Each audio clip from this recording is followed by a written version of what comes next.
안녕하세요. 사연에 빠지다의 DJ 민영입니다. 오늘도 두 가지 사연 준비되어 있으니 끝까지 함께 해주시고요. 구독과 좋아요 버튼도 꼭 눌러주세요. 그럼 오늘의 사연 함께 시작해 볼게요. 안녕하세요. 저는 남편과 두 아들, 세 남자를 데리고 살며 일도 하고 있는 워킹맘입니다. 직장은 다니면서 초등학생인 두 아들을 키우고 남편 뒷바라지하고 사실 버겁긴 해요. 하지만 저에게 가족은 정말 너무 귀하고 소중한 남다른 의미를 갖고 있어요. 왜냐하면 저는 고아로 자랐기 때문에 지금이 저에게는 첫 가족이거든요. 저는 성모 보육원에서 성인이 되기 전까지 살았어요. 보육원에 오는 아이들은 각자 사정이 다양합니다. 여러분 생각만큼 정말 엄마 아빠가 누군지 모르는 고아도 있지만 부모님이나 할머니, 할아버지가 계시지만 경제적 사정으로 맡겨지는 경우도 많아요. 하지만 저처럼 부모님이 누군지 얼굴도 잘 기억 못하는 고아도 있죠. 1980년대 초반 원장님은 신원을 밝히지 않은 젊은 여자가 건 전화를 받고 근처 터미널에 가서 3살 아기였던 저를 보육원으로 데려왔대요. 성인이 되어서 퇴소할 때까지 성모 보육원에서 성장하게 되었어요. 저처럼 부모님 얼굴도 모르는 저보다 1살 많은 여자친구가 있었어요. 보육원에서 지어준 이름은 이가원으로 예쁜 이름만큼이나 얼굴도 예쁘고 참 똑똑한 친구예요. 전 원래 먹성이 좋고 뭐든지 잘 먹는 식성인데 저처럼 가원이도 먹는 것을 참 좋아하는 애였어요. 그래서 우리 둘은 보육원에서 둘도 없는 자매처럼 친한 친구가 되었어요. 고아원에서는 거의 국 한 가지에 김치랑 장아찌류에 밑반찬 한 가지 정도가 나왔을 거예요. 찬이 부족한 것을 딱하게 여기신 인근 성당 수녀님께서 가끔 보육원에 아주머니들과 와서 일반 가정식으로 상을 차려주셨어요. 계란말이, 오징어 볶음, 제육볶음, 소세지 등등 그때 생애 처음으로 이런 맛있는 반찬들을 먹어본 거죠. 가은이도 저도 수녀님이 오시는 날만을 손꼽아 기다렸고 정말 명절이 이런 기분이구나 하면서 너무 좋았던 기억이 있답니다. 그래서 그런지 저는 음식에 호불호가 전혀 없어요. 그저 모든 게 맛있을 뿐이죠. 그게 재료가 뭐든지 간에 덜 익었는지 탔는지 별 상관 안 하고 다 맛있게 잘 먹는데요. 저만 그런 줄 알았는데 몇몇 친구들 빼고 대부분의 보육원 친구들이 다 편식이 없을걸요. 덤으로 더 좋은 것은 우리는 잔병치레도 별로 없었어요. 고등학교를 졸업할 나이가 되자 보육원에서 나와 먹고 살 길이 막막했지만 늘 제 주변에 있는 좋은 분들이 저를 도와주신답니다. 다니던 상고에서 고3 담임 선생님이 저를 참 예뻐해 주셨는데요. 선생님 추천으로 한 회사에 취직을 할 수 있게 되었어요. 그곳은 인쇄업을 하는 회사였어요. 제가 책도 좋아하고 그래서인지 인쇄소 공장 냄새도 괜찮고 아버지 뻘인 사장님도 좋으셔서 지금까지 20년 넘게 근속하고 있으니까요. 그리고 친구 가원이는 저보다 1년 먼저 보육원에서 나와 독립을 하고 있었는데요. 화장실과 부엌이 딸린 원룸에서 살고 있었어요. 자연스럽게 저도 가원이네 원룸에서 살고 월급날이나 주말이면 맛있는 치킨이랑 삼겹살도 사 먹으며 우린 정말 재미있게 함께 살았어요. 제 친구 가원이는 똘똘한 아이라서 저보다 더 월급도 많이 받는 직장을 다니며 돈도 잘 모으고 있었어요. 나중에는 작은 아파트도 샀답니다. 이 친구는 늘 저의 자랑이었고 친구가 부럽고 항상 잘 살기를 바랬어요. 몇 년 뒤에 가원이는 같은 직장에서 만난 남자친구와 결혼을 하고 아기를 낳은 거예요. 이 기쁜 소식에 한달음에 가원이가 있는 산부인과로 달려갔죠. 가원아, 이게 무슨 기쁜 일이니? 정말 축하해. 순산한 거야? 네가 아기를 낳았다니 세상 이렇게 기쁠 수가 없어. 가원이가 좋아하는 안개꽃 한 다발과 아기 내복을 선물해주며 축하해 주었지만 어쩐 일인지 가원이의 안색이 어두웠어요. 민주야, 정말 고마워. 나 지금까지 다녀간 손님은 다 남편 가족들이었는데 네가 내 첫 가족으로 방문해 준 거야. 나 몸은 건강해. 출산도 잘했고. 괜찮은데 자꾸 마음이 쓸쓸하고 내 친엄마는 어떻게 나를 낳고 버릴 생각을 했을까 하는 생각이 너무 우울해지는 거야. 너도 알다시피 난 자격지심도 많고 사람도 잘 믿지 못하고 진짜 내 성격 별로잖아. 사실 나 이랬다. 상대방이 약속을 갑자기 깨면 갑자기 버림받는 느낌이 드는 거야. 이 사람이 나를 하찮게 생각하는구나 라며 화가 일어나. 하지만 그 사람이 떠나갈까봐 절대 내 감정을 표현하지 않지. 그냥 혼자 세상이 무너지는 기분으로 그렇게 사는 것 같아. 근데 무슨 심리책에서 그러더라. 사랑을 받아보지 못한 사람들이 이런다고. 내가 딱 그렇게 사람한테 목매는 사람인데 이런 내가 엄마가 된다고? 내가 우리 아기를 잘 키울 수 있을까? 나 너무 겁이 나. 사랑하는데 아기가 나처럼 상처 많고 부족한 사람처럼 크지 않아야 할 텐데. 가은이는 슬픔이 차올라서 급기야 흐느끼면서 이렇게 이야기하는 거예요. 친구가 말하는 이야기가 너무 공감돼서 마음이 아파왔습니다. 너가 지금 임신 출산으로 호르몬 변화 때문에 더 그렇게 느껴지는 걸 거야.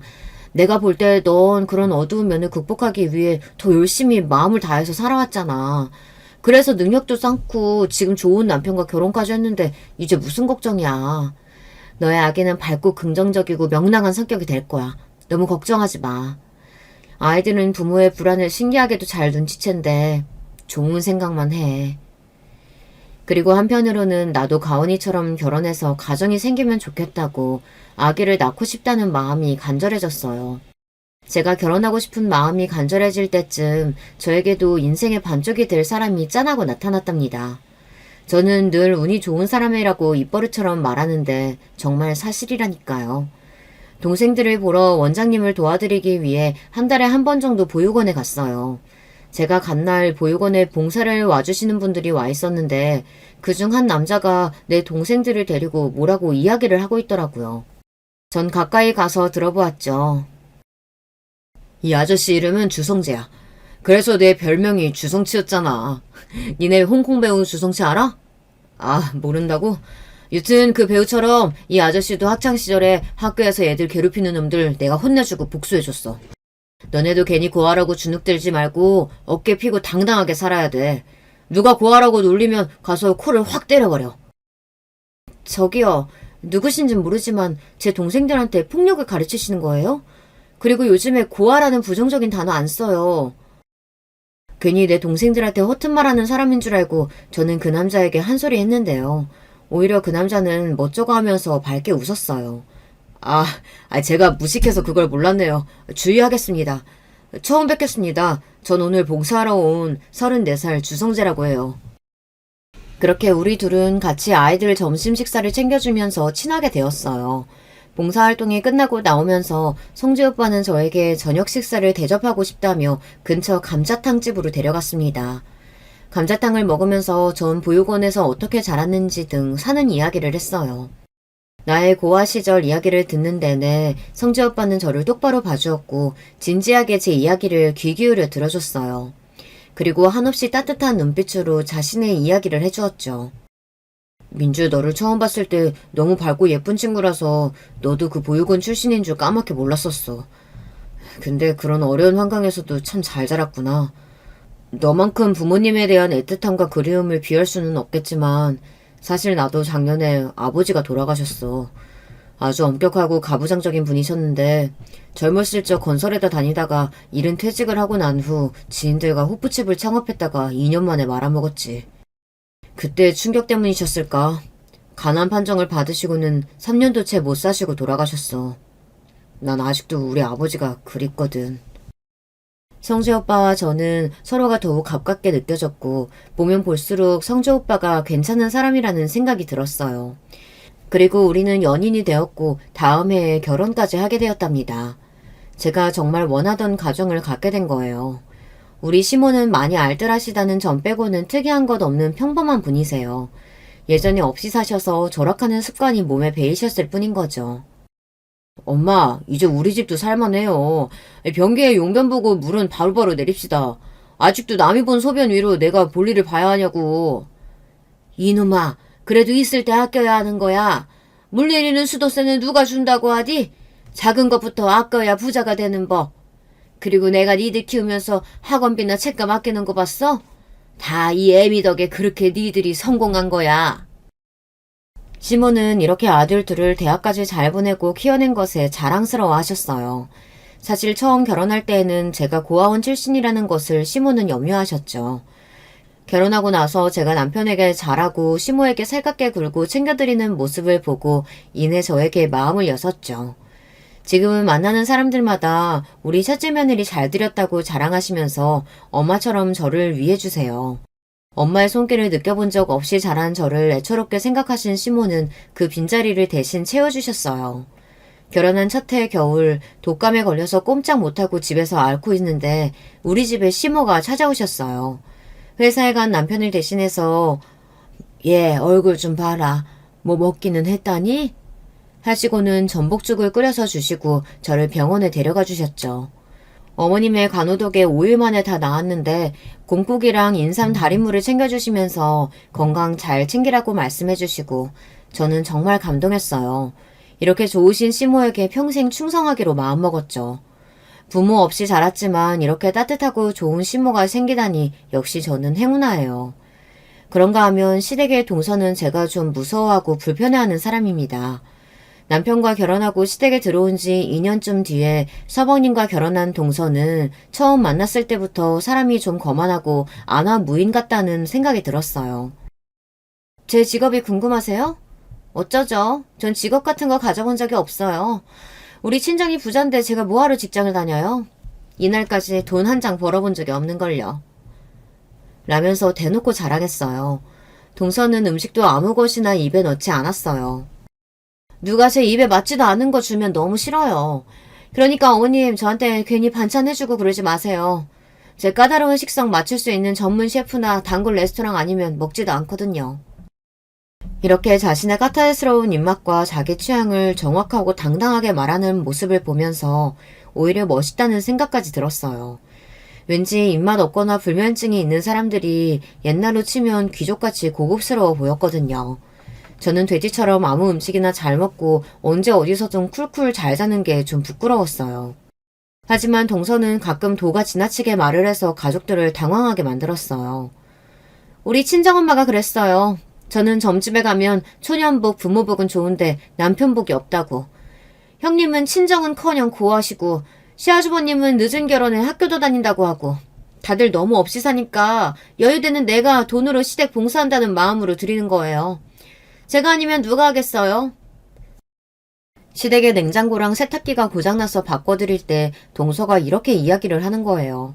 그 얘기를 듣는 시모나 우리 남편은 그런 동서가 아주 안 이뻤고 싫었을 거예요. 하지만 저는 저희 부부가 못해드리는 일을 해주는 동서가 고마웠어요. 그래서 말은 좀 밉게 해도 동서가 나쁜 사람이라고 생각지 않고 동서를 싫어하는 남편에게 동서의 편을 들어주기도 했죠. 원래 시모는 동서가 결혼할 때 집이 부자라고 해서 내심 반겼다고 해요. 하지만 사람을 겪어보니 말도 밉게 하고 시모를 무시하는 행동을 하니 티는 못 내지만 동서를 미워하셨어요. 동서가 부잣집 막내딸이기도 하고 자기 친정 부모님하고는 정말 끈끈한 것 같아요.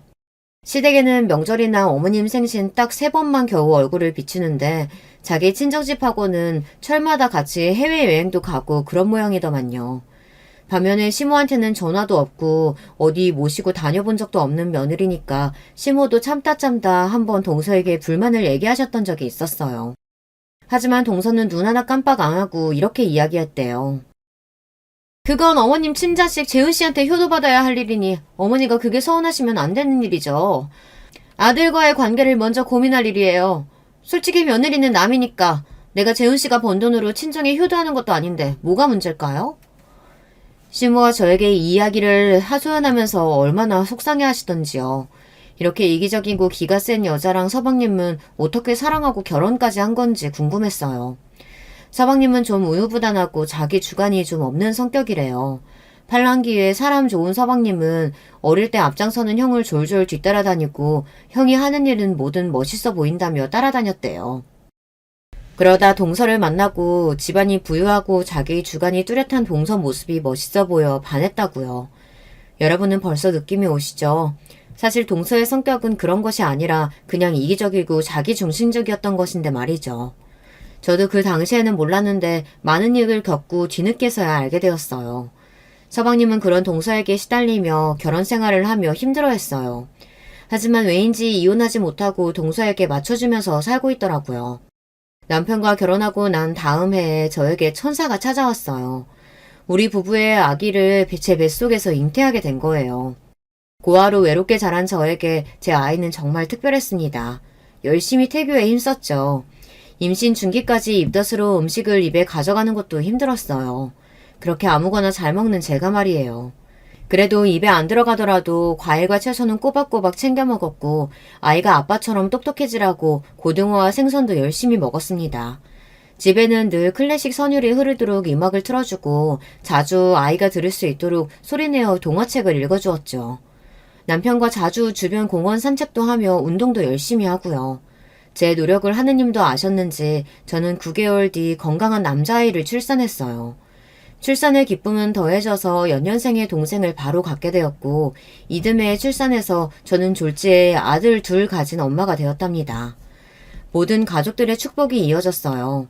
하지만 그렇게 행복함 속에 저를 시샘하고 노려보는 사람도 있었습니다. 우리 상한 며느리, 세상에 아들 둘을 이렇게 건강하게 낳아주니 얼마나 좋으냐. 고맙구나. 몸조리 잘하고 내가 자주 와서 애기들 봐주마. 어머님 너무 감사드려요.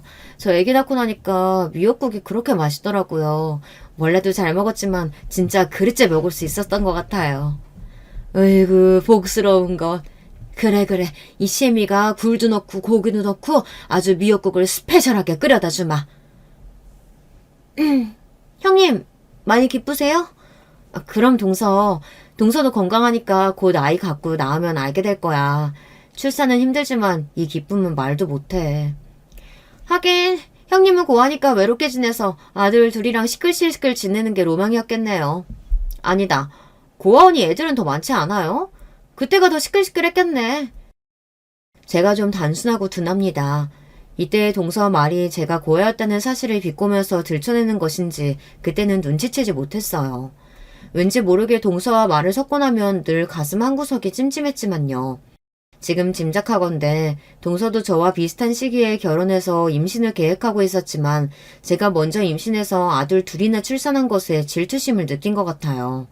자기도 금방 아이를 갖게 될 텐데 왜 그런 것까지 질투를 하는지 모르겠지만요.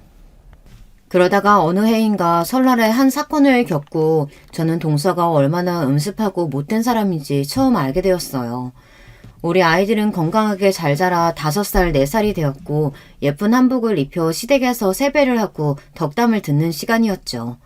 먼저 친할머니인 시모에게, 다음에는 동서네 부부에게 우리 아이들은 의젓하게 절을 올렸습니다. 그때 동서는 임신해서 부른 배를 매만지며 앉아있었죠. 아이고 내 새끼들 어쩌면 세배도 저리 잘한다니? 유치원에서 배웠니? 우리 둘째 며느리도 건강하게 출산해서 저렇게 이쁜 아들 낳으면 좋겠구나. 엄마, 우리 집사람 뱃속에는 딸 있다고 저번에도 말씀드렸잖아요. 요즘에는 딸이 더 귀하다니까요. 참 그랬지? 내가 이렇게 깜빡깜빡한다. 그럼 손자도 있고 소녀도 있으면 좋지. 시모의 말에 동서의 표정이 순간 싸늘하게 변하고 서방님은 그런 동서의 눈치를 살피며 부드럽게 말을 돌리려고 했어요. 동서는 입을 삐죽 내밀더니 세배하고 덕담을 기다리는 우리 아이들에게 봉투를 주며 말했습니다. 얘들아, 새해 복 많이 받아라. 너희 엄마는 고하니까 너희들이 너무 소중할 거야. 그런 엄마 마음을 생각해서 효도해야 한다. 고아? 엄마, 고아가 뭐예요? 아들 윤재는 처음 듣는 단어가 궁금해서 큰 목소리로 저에게 물었어요. 동서는 또 제가 고아라는 사실을 대놓고 이야기했어요. 그것도 아직 어린 우리 아이들 앞에서 말이죠. 남편은 동서의 실언에 참을 수 없다는 듯 한 소리 했습니다. 재수씨, 아이들 앞에서 할 말 못할 말 좀 가립시다. 고아가 흠도 아니지만 아직 개념도 없는 아이들한테 덕담할 때 할 이야기는 아니지 않습니까? 괜히 제가 고아라는 이야기로 집안 분위기가 험악해지는 것을 원치 않았어요. 여보, 동서가 나쁜 의도로 한 이야기는 아닐 거예요. 화내지 말아요. 그리고 우리 애들도 외가댁이 없다는 사실은 아니까 이번 기회에 잘 설명해주는 것이 좋겠어요.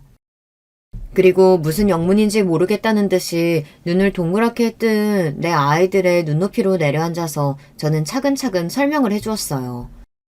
사실 엄마는 어릴 때 엄마 아빠가 없이 자랐어. 그리고 그런 사람을 고아라고 한단다. 엄마가 고아였기 때문에 지금 엄마가 이상한 사람이야? 아니면 맛있는 요리를 윤재 윤우한테 못해줘? 아니, 우리 엄마가 유치원에서 제일 예쁘고 착해. 그리고 음식도 최고로 맛있게 해주는데? 거봐, 엄마한테 부모님이 안 계셨어도 엄마는 우리 아들들에게 최고의 요리사고 엄마가 되었어. 그래서 고아여도 얼마든지 훌륭하게 클 수 있단다. 주변에 혹시 고아이거나 엄마 아빠가 없는 친구들이 있어도 나쁘게 생각하면 안 돼. 제 말에 우리 윤재는 저를 꼭 안아주었습니다. 엄마, 걱정 마세요. 우리 유치원에 아빠랑 사는 세빈이도 있는데 걔 그림 진짜 잘 그려. 친구들이 걔 얼마나 부러워하는데. 엄마는 엄마 아빠 없어서 쓸쓸했지. 우리랑 아빠가 있으니까 이제 쓸쓸하지 마요. 내가 할머니 할아버지처럼 잘해줄게요.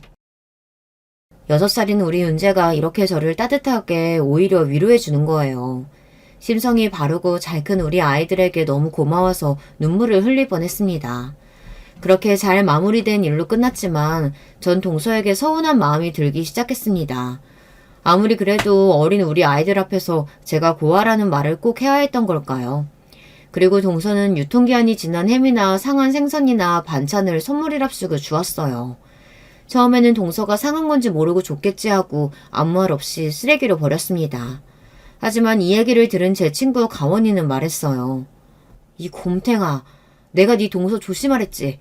걔 일부러 너한테 그러는 거야. 아니, 왜? 동서가 왜 일부러 나한테 상한 음식을 주는 건데? 널 고을 타먹이는 거지 뭐야.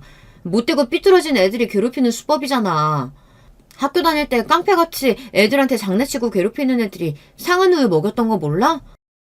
설마 했지만 한두 번도 아니고 여러 차례나 그런 것을 보내오는 동서가 의심되기 시작해서 거절하기로 했어요. 아니나 다를까 추석 명절에 시댁에서 만난 동서는 검은 봉다리 하나를 내미는 겁니다. 형님, 이거 이번에 우리 친정에서 보내주신 보리굴비인데 이런 거 못 드셔보셨죠? 마음은 고마운데 나 동서 선물 그만 받을게. 아니 왜요? 형님 생각해서 일부러 챙겨온 건데? 사실 선물의 정성을 봐서 동서한테 말은 안 했는데 몇 년 동안 나한테 준 음식들이 죄다 못 먹는 거였어. 지난번 햄 세트는 유통기한이 지났고 생선 같은 것들은 상해서 냄새도 나서 하나도 못 먹고 버려야 했거든.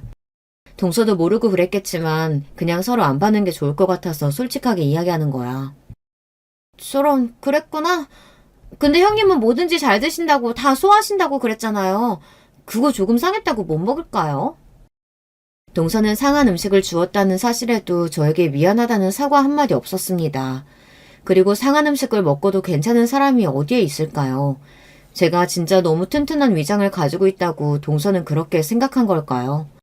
남편이 직장 생활을 한 지 6년째인 어느 날 남편은 제게 한 가지 고백을 했습니다. 남편에게는 직장을 잡기 전부터 꿈이 있었대요. 바로 변호사가 되는 꿈이죠. 대학교 다니면서 사법고시 준비는 몇 년 해보았는데 모두 낙방하고 나서 꿈을 접었답니다. 그런데 요즘 다시 그 꿈이 자꾸 해보고 싶다며 남편은 고민을 하다가 저에게 상의했습니다. 이제 사법고시 폐지되고 로스쿨이라는 제도가 생긴대. 나처럼 직장인도 지원해볼 수 있다고 하는데 나 그래도 될까? 그럼 당신 꿈이었다면서. 게다가 변호사라니 너무 멋지지 않아? 하지만 내가 회사 그만두고 당신 혼자 벌어서 아이들을 키울 수 있을까? 리트 시험 준비해 로스쿨 다니고 인턴하고 뭐하면 적어도 5년은 걸릴 거야. 여보, 미리 걱정 말아요. 와이프 지금 직장 다니면서 돈을 벌고 있잖아. 아직은 우리 애들도 유치원비 외에 학원비도 별로 안 들고. 어떻게든 내가 뒷바라지 해줄 테니까 당신은 열심히 공부만 해요. 그렇게 조금은 버거운 저의 외벌이 시간이 시작되었어요. 제가 회사를 다니면서 버는 돈은 세금을 빼면 다달이 255만 원 정도였습니다. 그 돈으로 내 식구 식비며 공과금, 애들 유치원비 등 내기 빠듯했죠.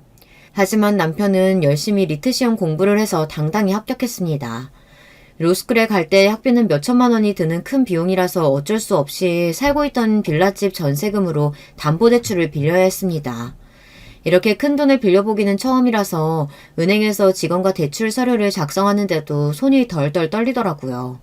오죽하면 은행 직원이 제게 물도 가져다 주고 사탕도 권하면서 고객님, 이거 드시면서 천천히 작성해 주셔도 돼요.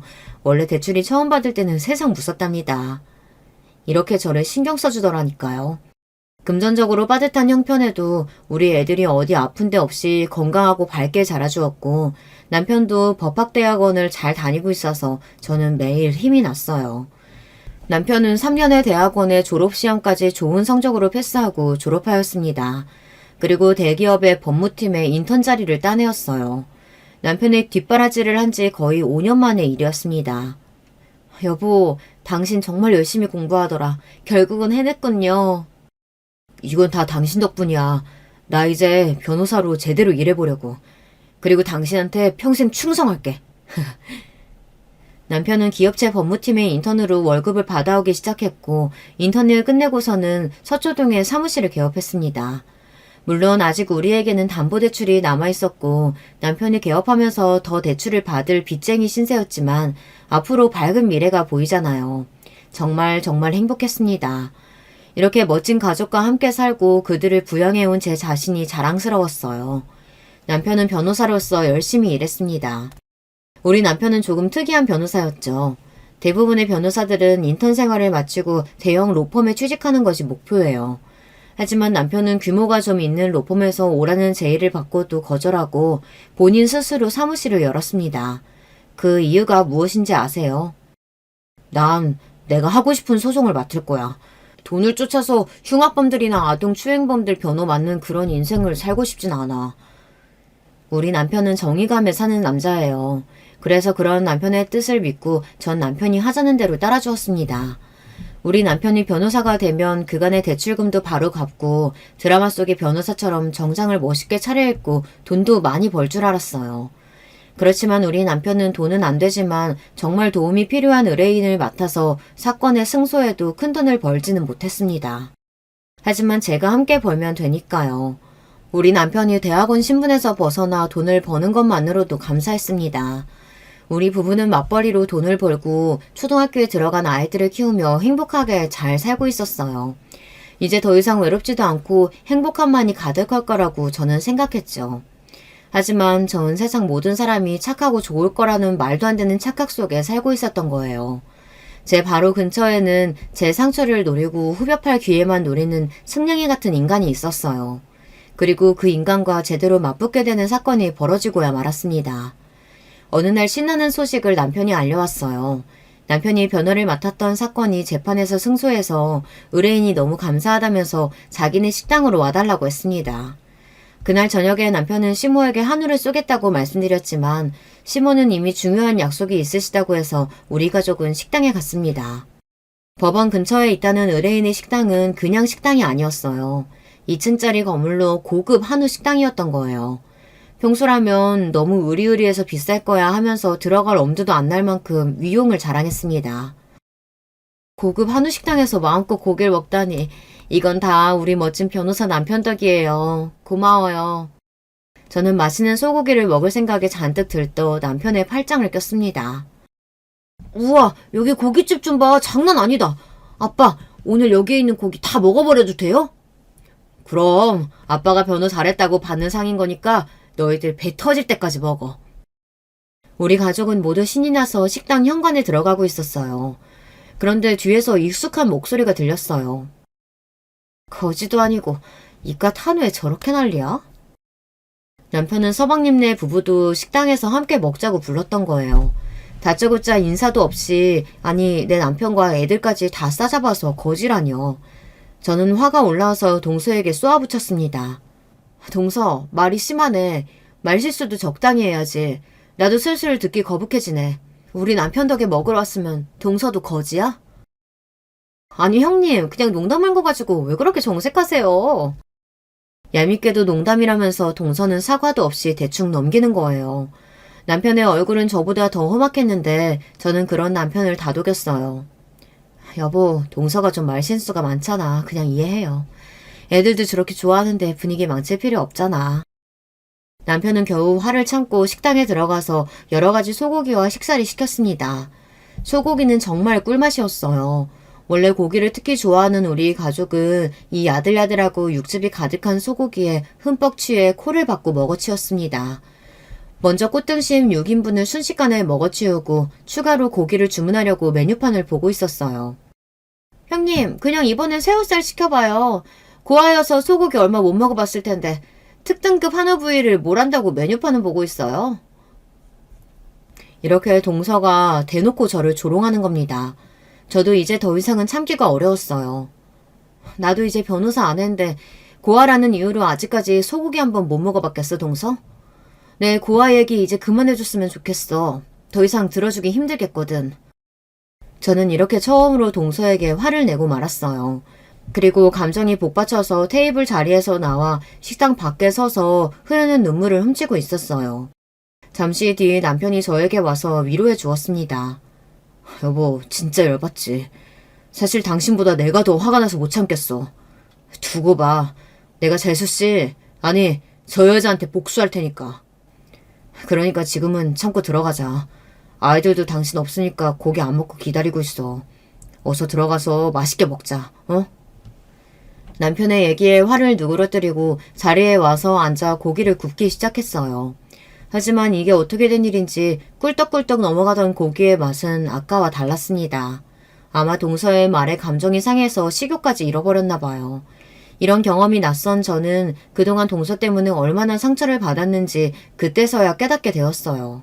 저 정말 미련하죠. 그저 열심히 고기나 구우면서 몇 점 먹지도 못했습니다. 하지만 그런 저와 달리 동서는 정말 고기를 와구와구 먹어치우더군요. 술도 같이 마셔가면서 맛있게 말이죠. 그런 동서가 진짜 얄미웠습니다. 그렇게 식구들 모두 거하게 잘 먹고 집에 가려는데 동서는 굳이 운전대를 잡아야겠다고 하는 겁니다. 저는 집에 돌아갈 때 운전을 해야 해서 술을 마시지 않았지만 동서와 남편들은 맥주 3병과 소주 2병을 마신 상태였거든요. 동서, 음주운전은 위험해. 서방님, 동서 좀 말려보세요. 아유, 얘 버릇 또 도졌네. 얘가 술만 마시면 이래요. 그냥 냅두세요. 아주 쇠고집이라서 못 말린다니까요. 이렇게 서방님은 동서의 음주운전이 익숙하다는 듯 대수롭지 않게 반응했습니다. 전 너무 걱정이 돼서 한 번 더 말리려고 할 때 남편은 제 어깨를 툭툭 쳤습니다. 하지 마. 말리지 말아봐. 어? 왜요? 당신이 변호사니까 좀 말려봐요. 아니, 내가 저거 된통 당하게 할 테니까. 어디 내 아내를 욕보여? 지까짓게 뭐라고. 그동안 자기 괴롭힌 거 생각하면 내가 언제 한번 제대로 복수해주겠다 싶었는데 오늘이 네 제삿날이다. 이렇게 이야기하면서 재미있다는 듯이 빙글빙글 웃는 거예요. 그런 남편이 좀 두려웠지만 남편의 계획이 무엇인지 그때는 알지 못했기에 잠자코 있었어요. 동서가 운전하고 조수석에 서방님이 탄 차는 부웅 하고 떠났고 그 모습을 본 남편은 서둘러 누군가에게 전화를 걸었습니다. 신경사, 오랜만이야. 잘 지내지? 자기 아직 교통계획 있나? 다름이 아니라 내가 준법정신이 투철한 국민으로서 신고 하나 하려고 하는데 방금 어떤 주치자가 운전대 잡고 떠났어. 아마 30분 뒤쯤이면 양화대교에 진입할 거야. 그쯤에서 음주 단속하라고. 분명 혈중 농도 수치 높을 테니까 꼭이다. 참고로 차 번호판은 13누0000. 그리고 이따 내가 다시 연락할게. 와, 주도 면밀한 남편은 언제 이런 계획을 세운 걸까요? 동서가 집에 돌아가는 길목에서 음주운전 단속이라는 덫을 만들어 놓은 겁니다.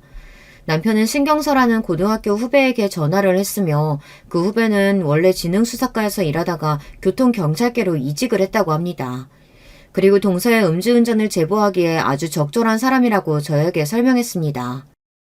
아니나 다를까 30분쯤 지나자 서방님에게서 전화가 왔습니다.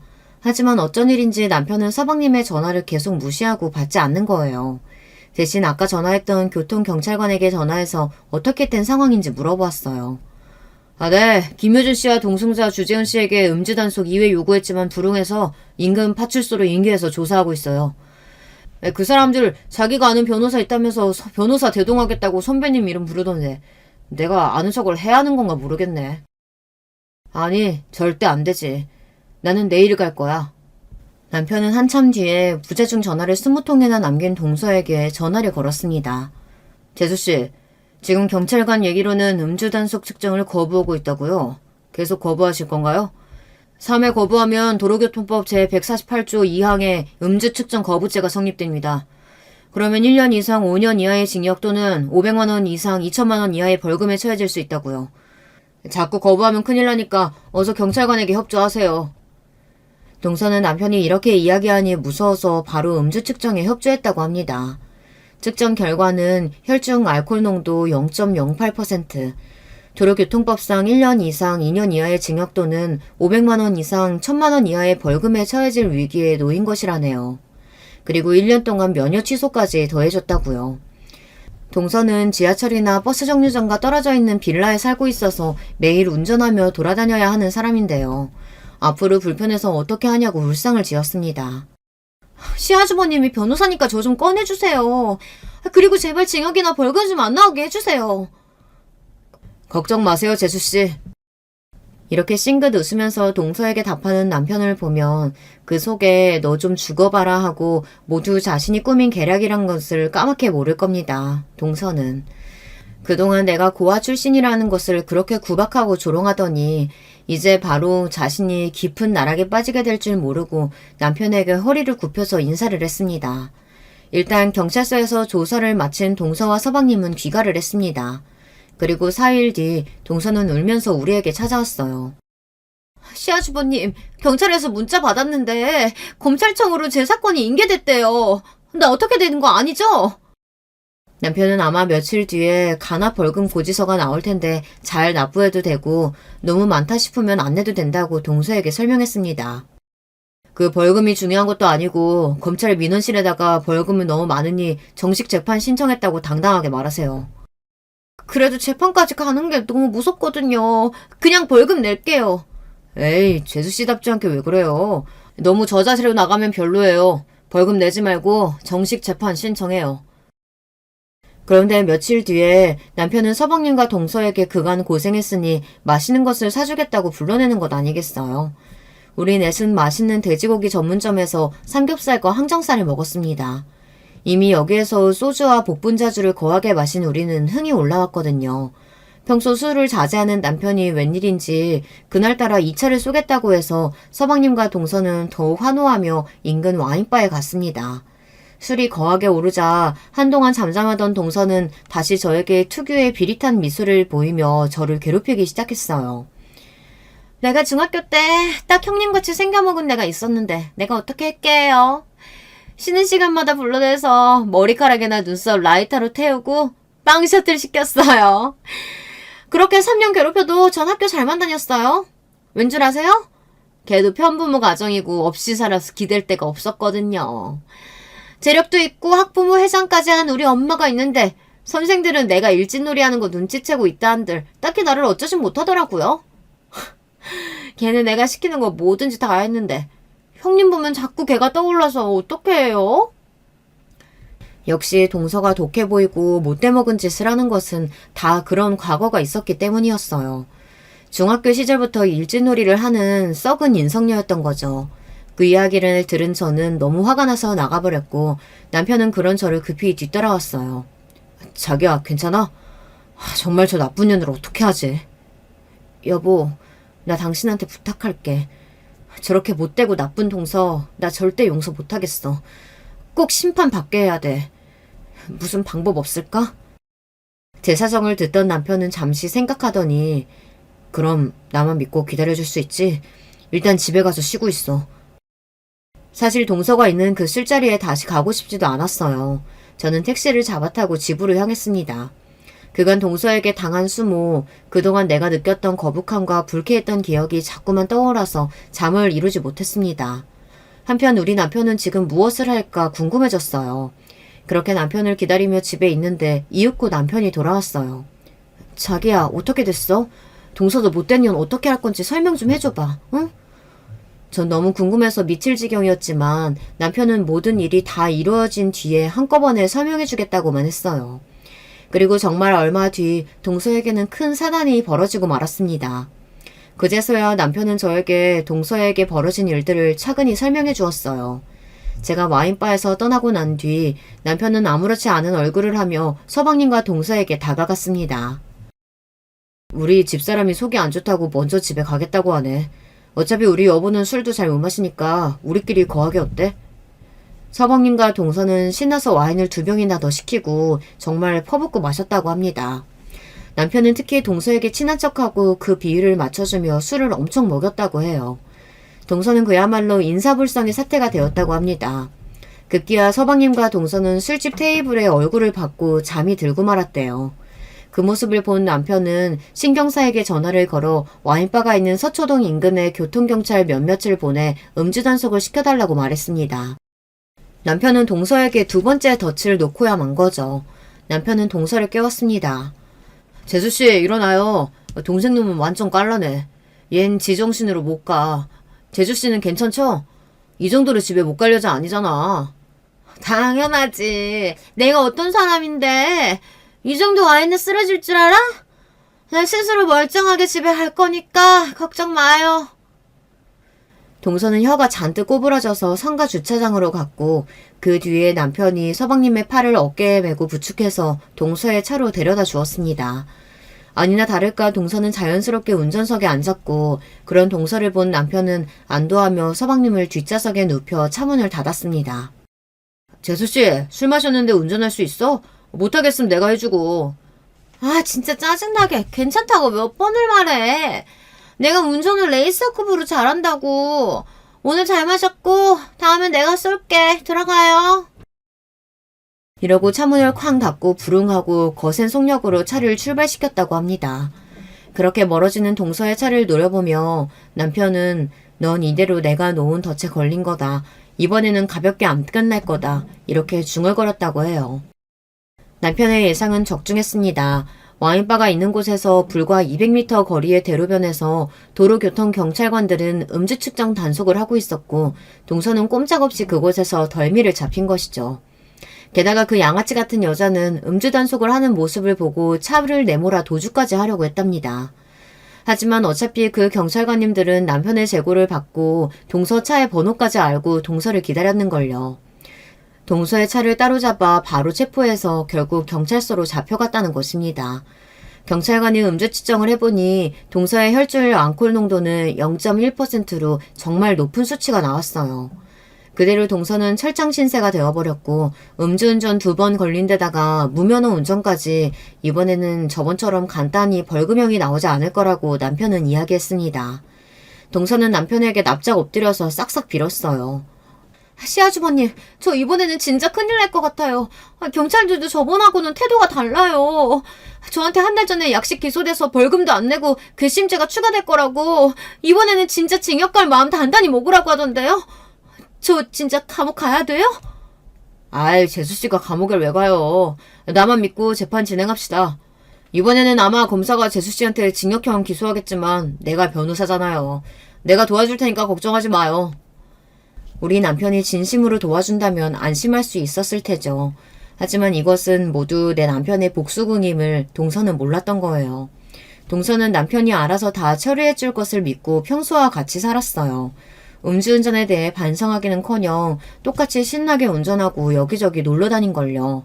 사람 고쳐 쓰는 거 아니라더니 동서는 평생 그렇게 음주운전을 할 사람이에요. 하지만 얼마 지나지 않아 동서는 청천벽력 같은 일을 당하고 맙니다.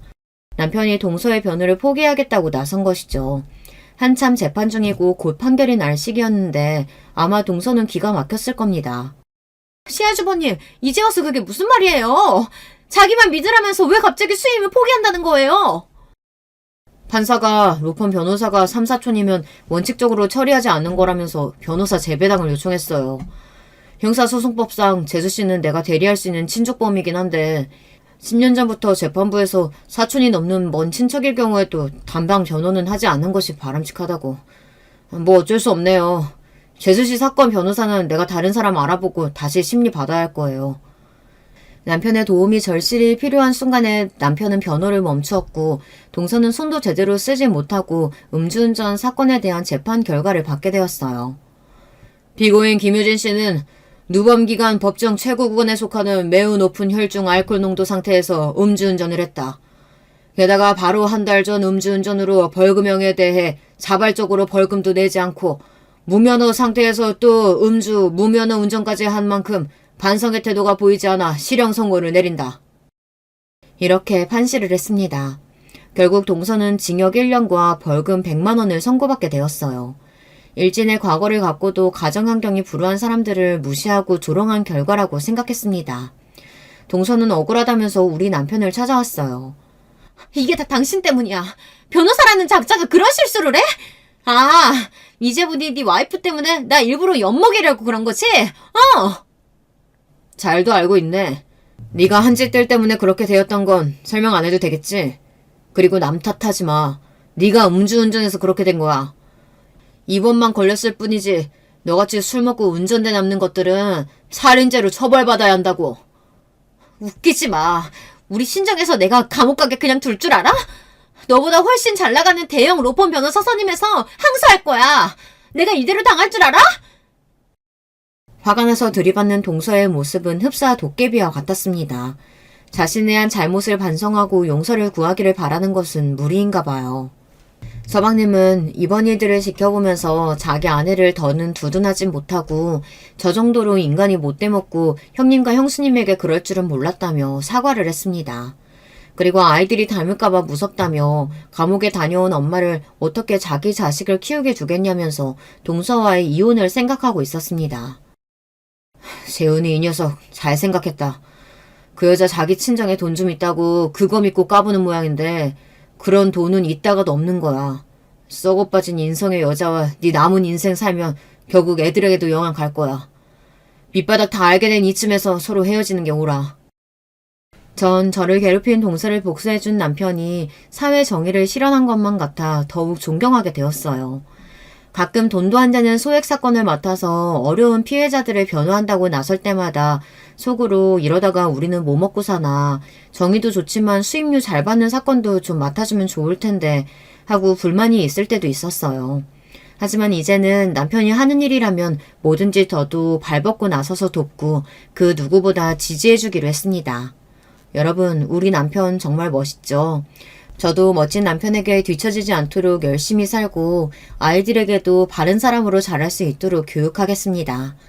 이번 일로 저는 아직 세상은 살만하고 나쁜 놈은 벌을 받고 착한 사람은 잘 살 수 있다는 교훈을 얻었어요. 고아였던 제가 이렇게 든든한 슈퍼맨 같은 남편과 착하고 건강한 아이들과 함께 가족을 이루고 있으니 하루하루가 감사할 뿐입니다. 여러분께서도 혹시 억울하고 나쁜 일을 당하셨더라도 지지 마세요. 어려운 처지에 있는 여러분들을 도와줄 사람을 찾아보시고 꼭 못된 자들에게 되갚아 주셨으면 좋겠습니다. 그럼 저의 이야기를 들어주신 여러분, 오늘도 행복한 하루 보내시고요. 꽃길만 걸으세요. 여러분, 두 번째 사연 시작하기 전에 좋아요, 구독 꼭 눌러주실 거죠? 그럼 두 번째 사연 바로 시작합니다. 안녕하세요. 늘 재밌게 유튜브 사연들을 보고 있는 50대 후반 주부입니다. 요즘은 점점 살기가 어렵고 각박하게 느껴지는 시대인 것 같아요. 저 또한 그렇게 생각하고 살아가다가 이번에 겪은 일들로 인해 아직 세상에는 희망이 남아있다고 느끼게 됐네요. 그럼 제 얘기를 시작해 보겠습니다. 저는 어느 시골의 구석진 마을에서 태어났어요. 시골 중에서도 참 많이 구석진 곳이어서 학교에 가려면 다른 마을까지 가야 했죠. 그래서 저는 학창시절 내내 다른 마을에 있는 국민학교를 다녔어요. 그때는 한 학급의 학생 수가 거의 80명에 가까웠는데요. 제가 입학할 당시 저희 학급도 60명이 넘었죠. 교탁과 제일 앞자리인 교구 책상이 거의 한 뼘 거리일 정도로 좁았던 게 기억이 나네요. 먼저 학교에 다니고 있던 동네 언니의 손을 잡고 1시간이 넘는 거리를 매일같이 걸어 다녔었던 기억도 나고요. 저는 학교에 갈 때마다 그나마 짧은 지름길인 산길을 통해 학교에 갔었는데 깨끗하게 옷을 입고 신을 신고 집을 나서도 학교에 도착하면 꾀죄죄한 몰골이 되기 일쑤였죠. 그래도 그때는 저와 비슷한 처지인 애들이 태반이어서 전혀 이상한 일도 아니었고 신경 쓰이지 않았어요. 저는 거기서 제 인생의 절친 미진이를 만났어요. 미진이는 어린 나이일 때부터 아주 똑부러진 애였어요. 게다가 워낙 화통한 성격이어서 여장부라는 별명도 있었죠. 덕분에 어떤 장난꾸러기 같은 남자아이라도 미진이를 건드리지 못했어요. 저는 어릴 때 자꾸 외소해서 자주 같은 반 남자아이들에게 괴롭힘을 당했는데요. 그때마다 미진이가 절 구해줬어요. 저와 미진이는 그걸 계기로 친해졌습니다. 미진이는 저랑 마찬가지로 다른 마을에서 학교에 다니고 있었어요. 그런데 제가 사는 마을과는 정반대 마을에 살고 있어서 방학이 되면 전혀 만날 수 없었어요. 그래서인지 개학 후 다시 학교에서 만나면 그렇게 애틋할 수가 없었어요. 저희는 국민학교 졸업 후에도 같은 중학교에 다녔습니다. 중학교에서는 미진이 말고 다른 친구들도 많이 사귀었지만 중마고우라고 할 수 있는 친구는 미진이밖에 없었죠. 마음이 맞는 든든한 친구와 함께 학교에 다니니 학교 생활은 무서울 것도 어려울 것도 없었어요. 그런데 중학교 졸업이 얼마 남지 않은 날 미진이가 제게 진지하게 말하더군요. 영수가, 너 나랑 같이 서울 가지 않을래? 서울? 너 지난번에 수영이네 집에서 TV쇼 보고 난 뒤부터 매일 서울 이야기하면서 청소도 뺀질뺀질하더니 아예 옆마을이 아니라 서울로 놀러 가자는 거야? 표값도 없으니까 나는 못 가. 에이, 지집애. 놀러 가자는 게 아니라 상경하자는 말이야. 서울로 올라가 아예 놀러 살자는 말이야? 제가 놀라 묻자 미진이는 자기 집안 사정에 대해 말하기 시작했습니다. 미진이네 집은 3남 3녀로 미진이는 그중 막내였어요. 하지만 미진이는 막내라고 해서 집에서 귀염받고 살기보단 그 시대 때 모두가 그러했듯 학교 수업이 끝나면 항상 밭일을 돕거나 집안일을 도맡아 했습니다. 그런데 이번에 미진이 부모님께서 미진이가 중학교를 졸업하면 고등학교에 보내는 대신 쭉 밭일을 시킬 예정이라고 하셨다는 거예요. 물론 미진이네 언니들도 고등학교에 진학하는 대신 농사일을 돕고 20을 간 넘긴 나이에 결혼했었던 터라 미진이의 부모님께선 그게 당연한 일이었겠죠. 하지만 미진이는 그걸 받아들일 수 없다고 했어요. 셋째 오빠는 지금 맨 뒤에서 2등 3등 하는데도 대학 보낸다고 하시면서 난 반에서 항상 1등 하는데 왜 밭일을 해야 해? 이번에 우리 둘째 언니는 셋째 낳고 몸조리도 못한 상태로 밭일하다가 상태가 더 나빠졌는데 부모님께서 아무 말도 안 했어. 영수가, 나는 언니들처럼 살고 싶지 않아. 난 이런 시골에서 힘든 밭일만 하다가 결혼해서 애 낳고 남편 돌보고 시어머니 등살에 밀려 억지로 살고 싶지가 않아. 난 오빠들처럼 학교 다니게 해주거나 서울 보내주면 더 잘할 수 있어. 근데 부모님들은 나보고 밭일이나 하래. 난 공부해서 멋진 도시 여자로 살고 싶어. 서울에서 커리어 우먼으로 살고 싶다고. 제게 열변을 토하던 미진이는 정말 절박해 보였습니다. 저는 미진이가 시험을 치를 때마다 1등하던 걸 알고 있었기 때문에 미진이가 말하는 꿈이 허황된 게 아니라는 걸 알고 있었어요. 하지만 그때 당시엔 여자아이로 태어나면 중학교만 마치고 밭일을 돕거나 집안의 일손을 돕는 게 당연했습니다. 저도 중학교 졸업 후에는 고등학교에 다니지 않고 다른 마을에 있는 공장에 다니기로 했거든요. 우리 집은 3남 1녀로 오빠가 3명 있었는데요. 제가 갓난쟁이일 때 아이였던 둘째 오빠가 산에서 굴러 크게 앓다가 세상을 떠난 이후로는 줄곧 2남 1녀로 살고 있었어요. 그러다 보니 부모님께서는 남은 오빠들을 더 극진하게 보살피셨고 저보다 오빠들을 많이 아끼셨어요. 저도 오빠들처럼 고등학교에 다니고 싶었어요. 당시 고등학교에 다니던 오빠가 교복을 입고 학교 다녀오겠다는 말하는 모습을 보면 부럽기도 하고 속상하기도 했었거든요. 하지만 부모님께서는 제가 오빠들의 뒷바라지를 하고 집안일을 돕는 걸 당연하게 여기셨습니다. 부모님의 엄한 목소리가 귀에 들려오는 것 같아 저는 주저했습니다. 난 모르겠다. 미진아, 가족들은 어떡하고. 영숙이 너는 공장 들어가기로 했다며. 같은 공장이면 시골 공장보다 서울에 있는 공장에 다니면서 서울 여공 소리 듣는 게 낫지 않아? 게다가 아는 언니들한테 건너들었는데 서울엔 돈 안 내고 다닐 수 있는 야학이 있대. 낮에는 일하면서 저녁에는 학교 다니고 졸업장 따면 더 나은 일자리를 찾을 수도 있고. 미진이의 말에 저는 마음이 흔들렸습니다. 돈을 버는 동시에 야학을 다닌다면 부모님께서도 말리실 이유가 없을 것이란 생각이 들어서였어요. 하지만 그보다 큰 문제가 하나 있었습니다. 근데 열차 표값은 어떡하고 비싸다고 들었는데. 나한테 틈틈이 모아놓은 돈이 좀 있어. 표값으로 모자라면 산에서 나물 캐다 장설 때 시장에서 팔아 모으면 돼. 어떻게 될지 모르겠지만 일단 알겠어. 그럼 같이 상경하는 거지? 그런 거지? 그래, 이 지지배야. 같이 상경하자. 그때 제가 함께 서울로 가겠다고 하니 미진이가 제 두 손을 꼭 잡고 방방 뛰며 즐거워하던 모습이 떠오르네요. 어찌나 즐거워하던지 그 모습을 보고 있으니 현실적인 문제는 모두 뒤로 물러가고 저도 미진이와 함께 커리어 우먼으로 사는 모습을 꿈꿀 수 있었습니다. 그날부터 미진이와 저는 틈날 때마다 산에서 나무를 캐 두고 장이 서는 날에 내다 파는 식으로 조금씩 돈을 모아뒀습니다. 그리고 나중에 우리가 떠난 후 부모님들께서 놀라실까 걱정이 돼서 너무 놀라지 마시라고 편지를 써두기도 했어요. 그렇게 시간이 흘러 미진이와 저는 중학교를 졸업했습니다. 하지만 바로 서울로 떠날 수는 없었어요. 서울로 가는 열차표 값이 생각보다 아주 비쌌거든요.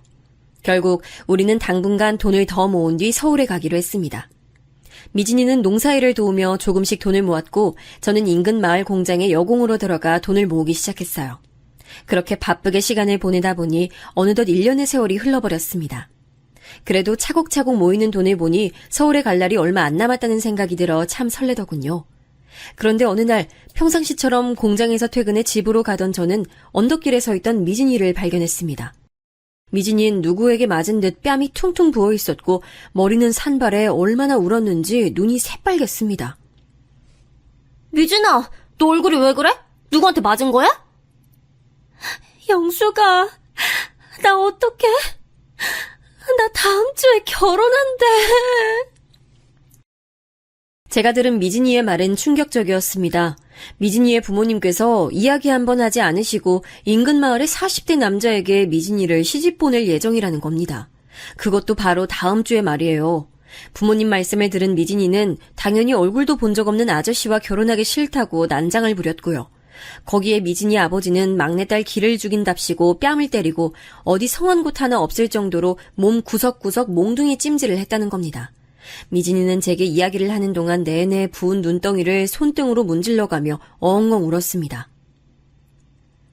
어떻게 돈 좀 있다고 날 40대 아저씨한테 시집을 보내려고 해. 내 부모님이지만 나 정말로 부모님을 이해할 수가 없어, 영수가.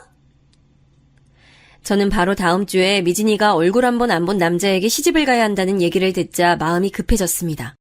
원래라면 조금 더 돈을 모아야 했지만 시간이 없다고 생각이 들더군요. 저는 미진이의 손을 꼭 잡고 말했습니다. 미진이, 너 지금 집으로 들어가면 붙잡혀서 못 나올 수도 있어.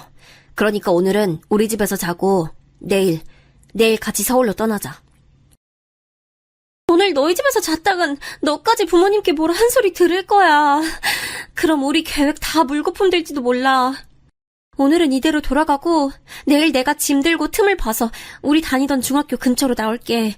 새벽 일찍 나올 테니까 그때 만나. 저는 미진이가 너무 걱정됐지만 어쩔 수 없어서 알겠다고 했습니다. 미진이와 헤어진 잠깐 사이 내내 초조한 마음이 들더군요. 저는 가족들이 전부 잠든 사이에 짐을 다 싸놓고 편지를 베개 밑에 둔 다음 새벽이 되길 기다렸습니다. 그리고 드디어 어스름한 새벽에 저는 집을 나와 미진이를 만나러 갔습니다. 얼마나 일찍 나와 기다리고 있었던 건지 미진이의 머릿수건에는 새벽 이슬이 매달려 있더군요. 우리는 서로를 보자마자 말없이 함께 걷기 시작했습니다. 열차를 타기 위해서 역까지 가야 했는데 거리가 한참 멀어 부지런히 걸어야 했거든요. 해가 뜨고 거리를 걷는 사람들의 수가 늘어나는 게 느껴졌지만 우린 열차 하나만 생각하고 걸었습니다. 혹시라도 부모님들께서 쫓아오시진 않을까 무서움에 뒤도 몇 번씩 돌아보기도 했습니다.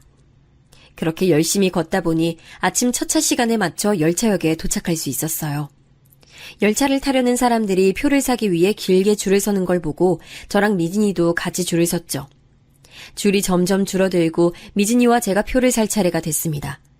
그런데 표 2장 값을 확인해 보니 정말 말도 안 되게 아주 조금 표값이 모자란 거예요. 그동안 저는 공장에 다니면서 번 돈의 대부분을 부모님과 오빠들에게 드렸는데 그 때문인지 제가 모은 돈이 특별히 더 부족했던 것 같더라고요. 미진이와 저 2사람 중 딱 1명만 열차에 탈 수 있다는 걸 알게 된 후 저는 울먹이는 미진이의 손을 잡고 말했습니다. 미진아, 네가 먼저 서울로 올라가. 말도 안 돼. 내가 너 없이 어떻게 혼자 서울로 가? 갈 수 있어. 내가 얼른 돈 더 벌어서 따라가면 되잖아. 그러니까 이 돈도 받아. 그리고 서울 가서 먼저 정착해. 못 받아. 네가 얼마나 힘들게 모은 돈인데. 너 지금 아니면 너네 부모님 쫓아와서 모르는 아저씨랑 결혼시키려고 난리칠 텐데 가만히 잡혀서 결혼할 셈이야? 받아, 어서. 제가 미진이의 손에 돈을 억지로 쥐어주자 미진이는 두 눈에 눈물을 그렁그렁 매단 채 돈을 받아들었습니다.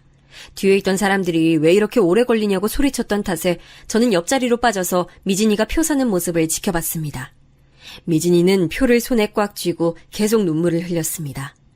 저는 미진이의 팔에 팔짱을 끼고는 열차 앞까지 걸어가며 이런저런 이야기를 했습니다. 미진아, 서울 가면 눈 뜨고 코 베인다더라. 그러니까 모르는 사람은 여자든 남자든 다 조심해야 돼. 그리고 멋진 커리어 우먼 되면 나 잊지 말고. 내가 나중에 서울 올라가면 꼭 아는 체 해야 된다. 알았지? 지지배, 내가 널 어떻게 잊어. 저는 그날 미진이가 무사히 열차에 올라타 앉는 것까지 지켜봤습니다. 창가 좌석에 앉아 제게 손을 흔드는 미진이에게 저도 마찬가지로 손을 흔들어주고 난 뒤 전 다시 집으로 돌아갔습니다. 아니나 다를까 우리 집에선 난리가 났더군요. 그날 편지를 보고 무슨 상경이냐 이야기하던 부모님께 맞기도 많이 맞았어요. 저는 미진이가 서울로 떠난 이후 계속 인근 마을의 공장에서 여공으로 일했습니다. 그리고 얼른 미진이를 따라가야지 생각하며 받은 임금에서 꼬박꼬박 얼마씩 떼어내 저축도 했죠. 그런데 시간이 지날수록 조금씩 두려움이 생겼습니다. 옆에서 가족들이 여자 혼자 서울에 가면 얼마나 무서운 일을 당할 수 있는지 하도 울려댔기 때문이었어요. 그런 이야기를 들으니 미진이가 너무도 걱정되더군요. 혹시나 미진이에게 무슨 일이 생긴 건 아닌지, 어떻게 나한테 편지 한 번을 안 붙이는지 속상한 마음도 있었고요. 결국 저는 몇 년 동안 서울에 올라가지 못하고 고향에서 성년을 맞이했습니다. 공장에서 실력자로 인정받아 표를 살 수 있을 정도로 돈도 많이 모았지만 저는 계속 고향에서 뭉그적거렸습니다. 미진이의 생사 안부도 모르고 연락도 끊어져 서울에 관한 생각이 조금 꺾인 탓이었죠. 그런데 성인이 되고 얼마 지나지 않아 부모님께서 공장에서 돌아온 저를 앉혀놓고 이야기를 하시는 게 아니겠어요? 영수가, 너도 이제 성인 됐으니까 시집가야 하지 않겠니? 이대로 시기 놓치면 금세 노처녀 될 텐데 그건 안 될 말이고. 그래서 우리가 열심히 짝을 찾아봤어. 짝이요? 지금 저보고 결혼하라는 말씀이신 거예요? 그래. 이번에 중매쟁이한테서 좋은 혼처가 들어왔대. 돈도 잘 벌고 집안도 좋더라. 나이 많은 게 조금 흠이지만 너야 마음 맞는 남자도 없으니까 그냥 만나봐도 나쁘지 않은 것 같은데 어때? 그분 이름이 뭔데요? 저는 설마 하는 마음에 부모님께 상대 남자의 이름을 물었습니다.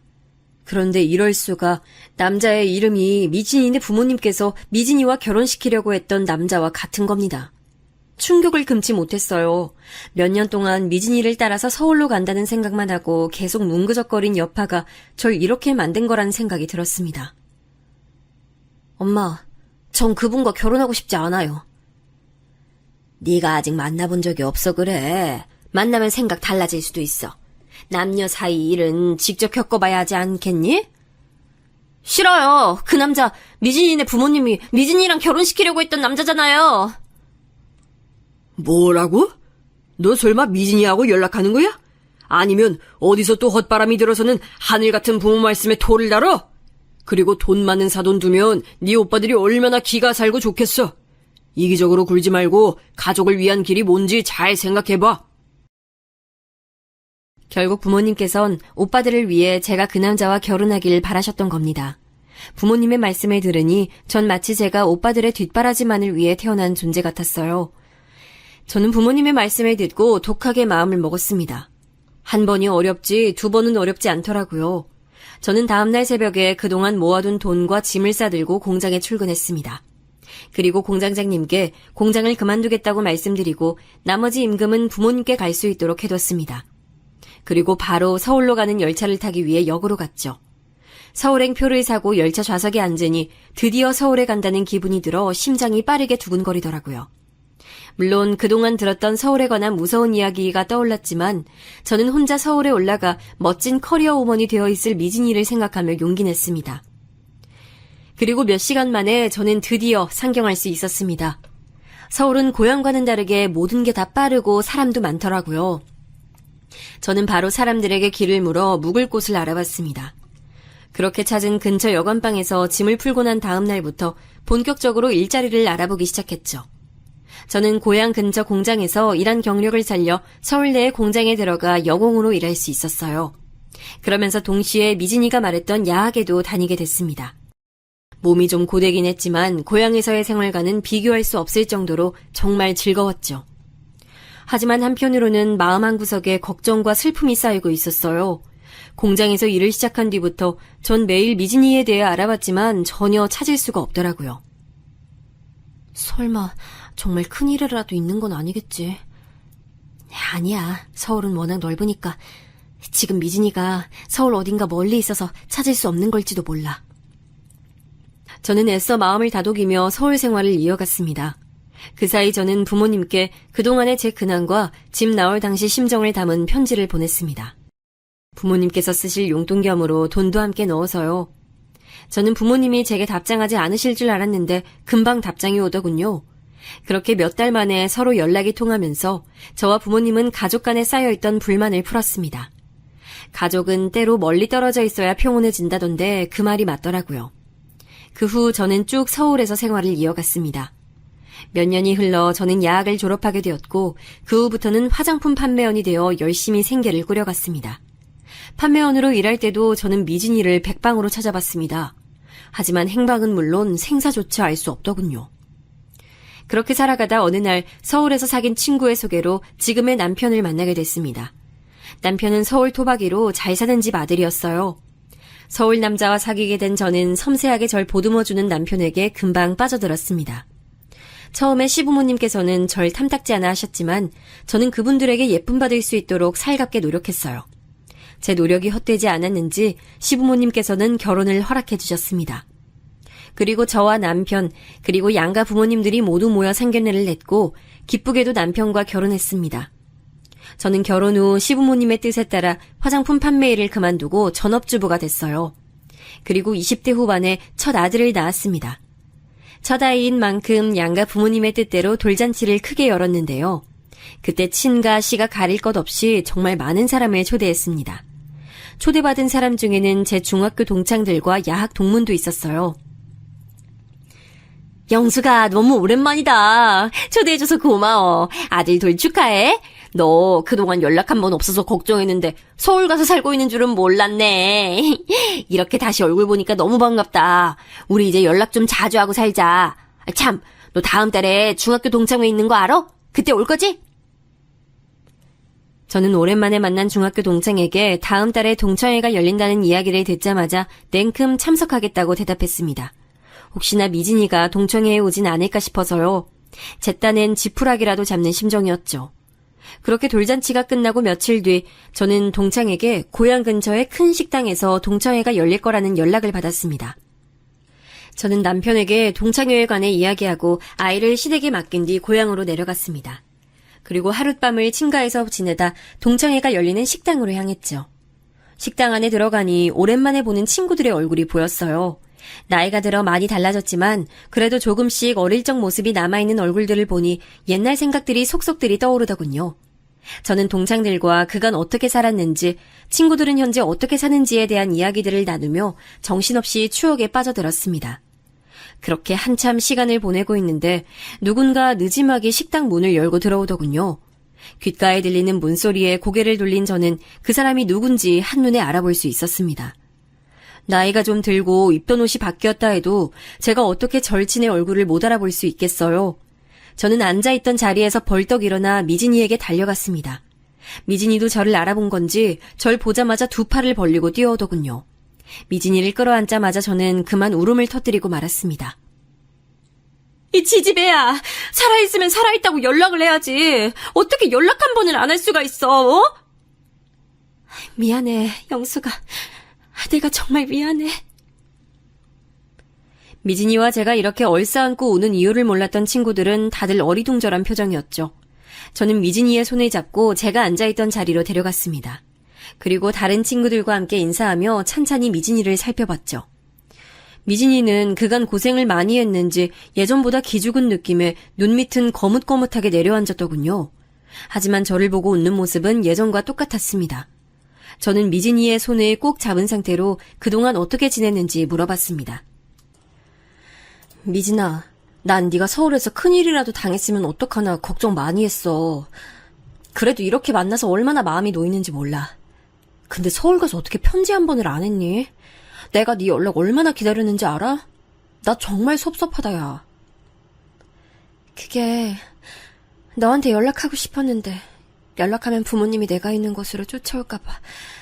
그래서 못했지. 너 설마 내가 너한테서 연락 오면 너네 부모님께 알릴까 봐 그랬던 거야? 아, 내가 그럴 리가 있니? 아무튼 그동안 어떻게 살고 있었어? 잘 지낸 거지? 혹시 결혼도 했어? 제가 이것저것 물어보기 시작하자 미진이는 당황한 표정으로 주변을 살폈습니다. 그리고는 작은 목소리로 말하는 거예요. 그건 나중에 따로 얘기하자. 지금 여기서 할 얘기는 아닌 것 같아. 미진이의 말을 듣고 저는 가슴이 덜컥 내려앉는 느낌이 들었습니다. 그동안 못 본 새에 여러 가지 일이 있었을 거라 짐작은 했지만 남들 앞에서 말 못할 일이었을 거라 생각은 못했거든요. 저는 미진이의 말을 듣고 걱정에 앞서 바로 미진이의 손을 잡고 같이 식당에서 나왔습니다. 그리고 가까운 다방으로 가서 커피를 한 잔씩 시켜놓고 이야기를 했습니다. 나 오늘 네 이야기 다 듣기 전까지 절대 집 안 갈 거야. 그러니까 그건 어떻게 지냈는지 얼른 다 말해봐. 제 말에 미진이는 커피잔을 손으로 만지작하더니 힘겹게 입을 열더군요. 너 두고 나 혼자 서울로 막 왔을 때 신기해서 여기저기 돌아다니다가 그만 소매치기를 당했지 뭐야. 그래서 짐도 돈도 없는 상태에서 무작정 아무 식당에 가서 나 좀 써달라고 구걸해서 일자리를 얻었어. 그러다 야학도 다녔는데 거기서 전 남편 만나서 딸 하나 낳았지. 저는 미진이에게 딸이 있다는 얘기를 듣고 놀랐지만 더욱 놀란 건 미진이의 입에서 나온 전 남편이라는 호칭이었어요. 그동안 미진이는 야학을 졸업한 뒤 전 남편과 조촐하게 결혼식을 올리고 살았다고 해요. 그런데 미진이를 탐탁지 않아 하던 시모가 미진이를 많이 괴롭혔다더군요. 게다가 미진이는 자신의 가정사에 관해 묻는 시모에게 부모가 없다고 거짓말을 해버렸대요. 그래서 시모가 미진이를 고아라 생각하고 더 안 입고 왔답니다. 게다가 미진이가 첫 자식으로 딸을 낳자 더더욱 구박이 심해졌다고 해요. 나중에 가서는 집안일로 하나하나 트집 잡는 건 물론이고 미진이와 미진이 딸한테까지 손찌검을 했는데 미진이의 전 남편은 그걸 그냥 두고 보고만 있었답니다. 결국 미진이는 나날이 심해지는 시모의 괴롭힘에서 벗어나기 위해 어쩔 수 없이 남편과 이혼을 했고 딸과 함께 도망쳐서 살고 있다고 했습니다. 근데 애 딸린 여자 혼자서 일 찾고 있는 걸 알면 사람들이 나한테 일을 안 줘. 일을 구해도 며칠 만에 잘라버리고 또 일자리는 찾아도 잘 안 구해지고 지금은 간신히 식모일 구해서 입에 풀칠은 하는데 기저귀 값은 아예 생각도 못할 정도야. 그렇게 말하며 한숨을 내쉬는 미진이의 얼굴은 푸석하기 그지없었습니다. 어렸을 때는 진주처럼 반질반질하던 얼굴이 모진 풍파에 다 다른 것 같았어요. 어릴 적에 커리어 우먼을 꿈꾸던 친구가 이렇게 변한 걸 보자 저는 너무 속이 상하고 가슴이 미어지듯 아팠습니다. 그간 정말 고생 많았구나. 어떻게 그런 일이 있을 수가 있니? 그래도 영숙이 넌 잘 지내고 있는 것 같아서 나 지금 너무 기쁘고 행복해. 너 혼자 두고 서울 왔을 때 내가 너한테 얼마나 미안했는지 모르지? 미안했으면 더 연락했어야지. 그리고 그렇게 힘든 걸 왜 혼자 견디고 그랬어? 나한테 연락 안 하면 어디가 덧나니? 이미 지나간 시간인데 어떡하겠어. 우리 이제라도 잘 연락하고 살면 되지. 그래, 이제라도 잘 연락하고 지내자. 여기요, 펜 좀 빌려주세요.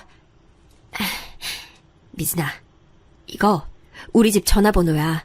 그리고 주소. 미진이의 말에 저는 얼른 다방에서 펜을 빌려 휴지에 우리 집 전화번호와 주소를 적어 미진이 손에 쥐어주었습니다. 그리고 몇 번이고 꼭 연락하라고 당부하자 미진이는 제가 적어준 주소와 전화번호를 손에 꼭 쥐고 싱긋 웃으며 알겠다고 했죠. 저는 집에 돌아가는 열차를 타기 전까지 미진이와 계속 이야기를 나눴습니다.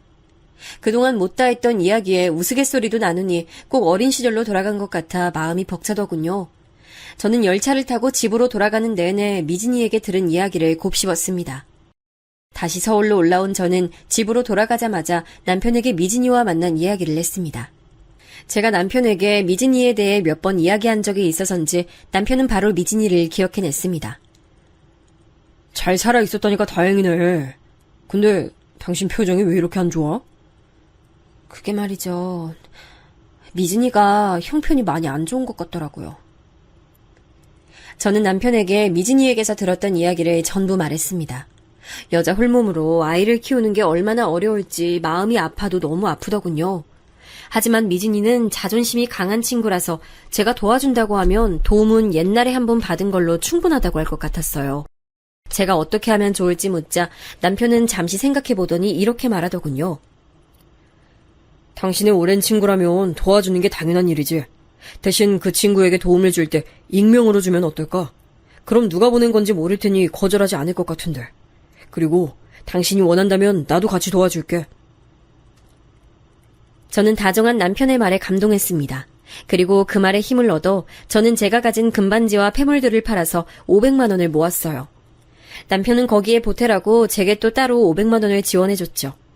1000만 원이 생긴 저는 잘 써달라는 쪽지와 함께 1000만 원의 지폐를 봉투에 잘 넣고 미진이의 집에 전화를 걸었습니다. 미진이는 동창회를 다녀온 이후에 몇 번 저와 전화로 연락을 했는데 제가 집으로 찾아가겠다고 하자 무척 좋아하더군요. 선물로 기저귀와 분유를 사들고 외곽 지역에 살고 있던 미진이 집으로 찾아갔습니다. 미진이는 뭘 이런 걸 다 사오냐고 했지만 내심 기뻐하는 눈치로 절 반겨주더군요. 새빵살이하고 있던 미진이네 집은 생각보다 더 많이 좁아서 눈물이 다 났습니다. 그렇지만 내색하지 않고 미진이와 즐겁게 수다를 떨었죠. 그리고 집으로 돌아갈 때 미진이네 집 문을 열고 나가다 편지 봉투를 줍는 척 연기했습니다. 미진아, 여기 웬 편지가 있는데? 너한테 온 편지인가 봐. 편지? 나한테 편지할 사람 없는데? 그래? 근데 여기 네 이름 적혀 있는데? 무슨 편지인지 궁금하다. 얼른 열어봐. 저는 최대한 어색하게 보이지 않도록 열심히 연기하며 집 앞에서 편지 봉투를 주운 척 1000만 원이 든 봉투를 미진이에게 건넸습니다. 미진이는 미심쩍어하는 표정으로 제가 내민 봉투를 받았습니다. 그리고 안에 들어있는 돈다발을 확인하고는 놀라 바닥에 주저앉았어요. 제가 놀라는 척하며 미진이에게 다가가 괜찮냐 물으니 미진이는 혼이 나간 것처럼 중얼거렸습니다. 영수가 여기 돈다발이 들어있어. 뭐? 정말? 얼마나 들었는데? 얼른 세봐, 미진아. 미진이는 10,000원짜리 지폐에 수를 세고는 더 얼떨떨해하며 놀라워했습니다. 누가 자기에게 이런 큰 돈을 보내주겠냐고 의심도 하고 경찰서에 가져다줘야 하는 거 아닌가 고민도 하더라고요. 저는 혹시라도 미진이가 경찰서에 그 돈을 가져다 줄까봐 계속 설득했습니다. 미진아, 네 앞으로 온 편지잖아. 근데 그걸 왜 경찰서에 갖다 줘? 그 돈은 그냥 네가 쓰는 게 맞는 것 같아. 말도 안 되는 소리야. 내가 뭐라고 이런 큰 돈을 받아. 나 이런 돈 받을 만한 일 한 적도 없어. 또 모르지? 미진이 네가 모르는 사이에 큰일을 한 걸지도 모르잖아. 아니면 누군가 네가 힘든 걸 알고 도와준 걸지도 모르고 말이야. 그냥 받아서 잘 쓰는 게 어때?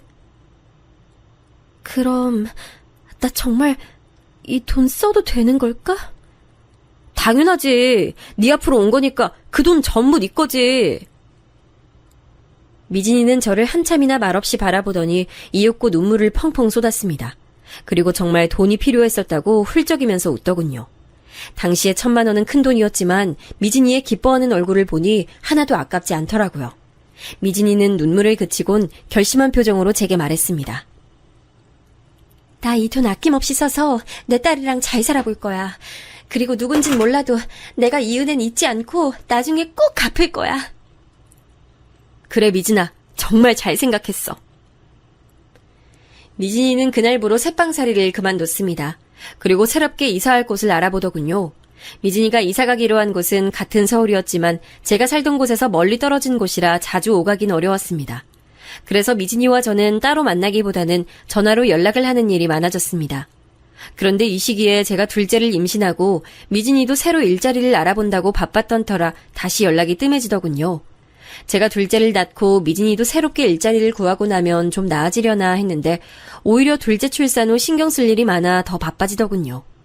그 당시 남편이 하던 사업을 확장하겠다며 해외로 나간 탓에 전 홀로 두 아들을 키웠고 시부모님까지 신경 쓰느라 항상 몸이 10개라도 부족할 정도로 바빴어요. 그 후 미진이와 저는 1년에 한 번 전화하는 정도로 연락이 줄어들었습니다. 그래도 한 번씩 미진이와 전화통화를 할 때면 꼭 어린 시절로 돌아간 것 같아 항상 즐겁고 행복했습니다. 그런데 어느 날 한국에 IMF가 터졌고 한순간에 남편 사업이 완전히 망했어요. 우리 가족은 잘 살고 있던 집을 팔고 작은 집으로 이사할 수밖에 없었죠. 시부모님께서는 아들의 사업이 완전히 망했다는 이야기를 듣고 충격을 많이 받으셨습니다. 그리고 그 충격으로 두 분 다 자리에 누우셨다가 일어나지 못하시고 몇 년 후 돌아가셨어요. 저는 남편이 망해버린 사업을 살리려고 바쁘게 노력하는 동안 아들들의 뒷바라지를 위해 다시 화장품 판매 일에 뛰어들었습니다. 하지만 들어오는 것보다 나가는 돈이 많아 언제나 고민이었죠. 그런데 설상가상으로 남편이 친구의 부탁을 못 이기고 보증을 서줬다는 걸 뒤늦게 알고 말았어요. 여보, 보증이라뇨? 보증 절대 안 돼요. 그 녀석 내 제일 오래된 친구야. 그런 친구가 정말 힘들다고 도와달라는데 어떻게 안 도와줘. 그러다 친구가 도망이라도 가면요. 그땐 어떡하라고요? 그렇게 걱정 안 해도 돼. 그 친구 얼마나 의리 있는 녀석인데 날 봐서라도 절대 도망가지 않을 거야. 하지만 남편의 바람과는 다르게 남편의 친구는 남편이 보증을 서준 뒤 빚을 갚는 대신 그대로 잠적해버렸습니다. 우리는 사업도 망했는데 하루아침에 남편 친구의 빚까지 전부 떠안게 된 거죠. 남편은 친구 대신 빚을 갚느라 평일엔 택시기사로 일하고 주말엔 공사판에 나가 일했습니다. 돈이 되는 일이라면 하루에도 2가지, 3가지씩 일을 해야 했습니다. 저도 낮에는 화장품을 판매하고 저녁엔 집에서 부업을 하며 돈을 벌었어요. 하지만 빚을 다 갚기에는 버는 돈이 턱없이 부족했습니다. 자식들 번듯하게 직장 잡고 살게 하려면 어떻게든 대학교에 보내야 하는데 등록금을 알아보니 금액이 상당해 걱정이 이만저만이 아니었죠. 저는 화장품 판매와 부업으로 들어오는 돈을 아껴 일부는 빚을 갚고 남은 돈은 생활자금으로 쓰고 있었습니다. 하지만 생활은 더욱 쪼들릴 뿐이었어요. 그래서 저는 부끄럽지만 조금이라도 돈을 빌려줄 사람을 찾아 이곳저곳에 연락을 돌렸습니다. 근데 돈이라는 것은 오래된 친구 사이도 갈라서게 만드는 것이더군요. 제가 돈을 빌리려고 전화 연락을 돌리자 그간 제가 친한 사이라고 생각했던 친구들로부터 모든 연락이 끊긴 겁니다. 그땐 정말 창피하고 수치스러웠어요. 그때 저보다 더한 배신을 겪은 남편은 보증을 서준 친구가 도망간 일에 충격을 받아 마시지도 않던 술을 자주 마시기 시작했죠. 아침에 일어나자마자 술을 마시고 저녁에도 잠들기 전까지 술을 마시는 겁니다. 공사판에서 허리를 다쳤을 때는 술을 더 마시더군요. 그때를 기점으로 남편은 아예 온종일 술만 마시게 됐습니다. 저는 기운내라고 하며 어떻게든 같이 이겨내보자고 했지만 의지가 꺾인 남편은 우울증까지 걸렸습니다. 이렇게까지 되니 생각나는 사람은 딱 한 사람뿐이더군요. 바로 미진이었어요. 저는 미진이에게 전화할지 말지 많이 고민했습니다. 남편의 사업이 망한 뒤부터 너무 정신없이 살아서 미루다 결국 10년 동안 미진이와 연락 한 통을 제대로 못했었거든요. 그런데 10년 만에 전화해서 한다는 말이 돈 좀 빌려달라는 말이라면 어떻게 들리겠어요? 저는 너무 염치도 없고 부끄러워서 차마 미진이에게 전화할 수가 없었습니다. 그날 이후로 저는 다른 누구에게도 연락하지 않고 묵묵히 제 일을 하며 살았습니다. 가끔 아들들의 앞날을 생각하면 눈앞이 캄캄했지만 어쩔 수 없는 일이었죠. 그러던 어느 날 밤 일에 지쳐 잠시 이불에 누워 있었는데 미진이 생각이 나더군요. 잘 지내고 있을까 생각하던 차에 갑자기 핸드폰이 울렸습니다.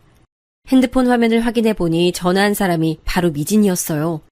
저는 깜짝 놀라 서둘러 전화를 받았어요. 여보세요? 영수가, 나 미진이야. 그동안 잘 지냈어? 저는 미진이의 목소리를 듣고 정말 놀랐습니다. 어떻게 미진이를 생각하는 순간 이렇게 전화가 온 걸까요? 신기한 우연에 놀란 저는 뒤늦게 미진이에게 인사했습니다. 미진아, 오랜만이야.